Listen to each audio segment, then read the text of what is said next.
This conference is a conference in which I think the best way to put it, we're going to put a lot of cards on the table.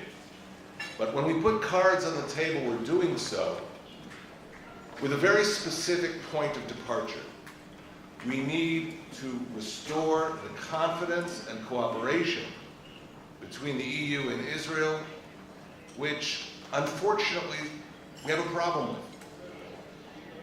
There was, on February 28, 2014, an article in the op-ed section of the New York Times by Clemens Verga, who is a foreign editor from the German news daily, Die Welt. The article was entitled, "Why Israel No Longer Trusts Europe." Very provocative title.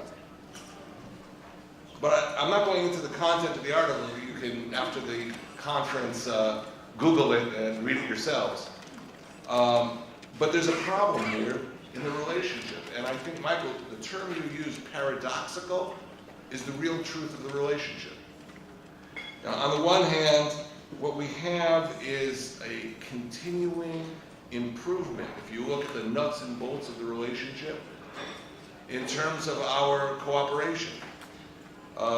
When originally the Prime Minister of Great Britain was supposed to arrive here, his ambassador here in Israel, Matthew Gould, gave an interview to the Jerusalem Post. And what he pointed out was that our trade relations with the UK are actually soaring. And that he gave data indicating that Israel, I'm not speaking about the EU, I'm speaking about the UK. Israel is the UK's largest trading partner in the Middle East. That's bigger than Saudi Arabia, bigger than the United Arab Emirates. We are their biggest trading partner, according to Britain's representative here in Israel. And there are many other cases showing how our relations are indeed improving.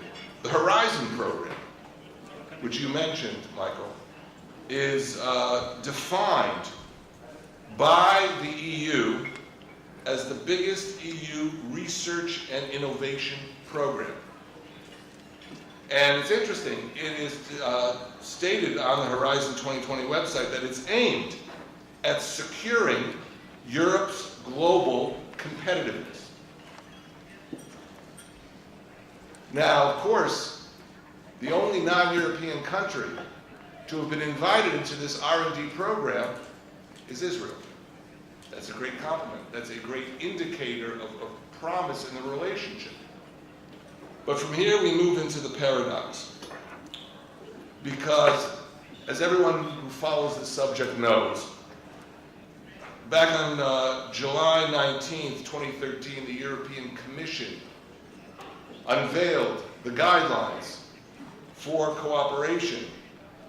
Basically, it's their guidelines for the eligibility of Israeli entities and their activities in the territories occupied by Israel, using their language, since 1967 for grants, prizes, and financial instruments funded by the EU. That was guidelines were made with reference to the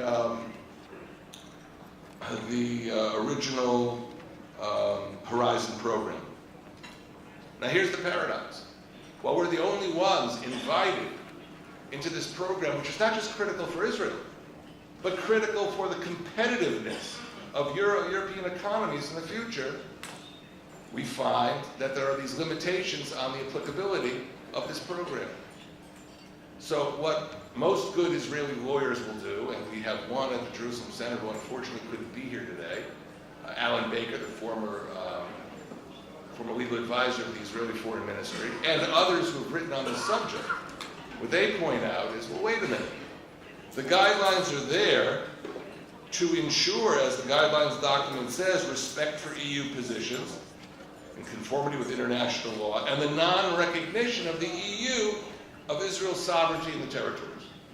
The non-recognition of Israel's sovereignty in the territories. So what do the lawyers who work with us do? They go, well, wait a minute, are there other territories where the EU doesn't recognize the sovereignty of a particular state? And now, in the last 6 months or so, there have been a number of articles pointing out that EU-Moroccan agreement on fisheries is now being applied to the Western Sahara, where the EU does not recognize the sovereignty of Morocco in the Western Sahara. There, of course, is the famous case of Northern Cyprus, where there has been a run on vacation and retirement homes for Northern Europeans who don't want to pay the prices of Italy and Spain. And of course, there's an agreement that's been under negotiation between India and the EU. The EU formally doesn't recognize the sovereignty of India and Kashmir, so there's a whole question of the applicability to these disputed areas. So Israelis asked the question, and they haven't been corrected, but they asked the question, why is it in this territorial conflict in the West, over the future of the West Bank, are special guidelines and rules set up, but in other cases, they're not?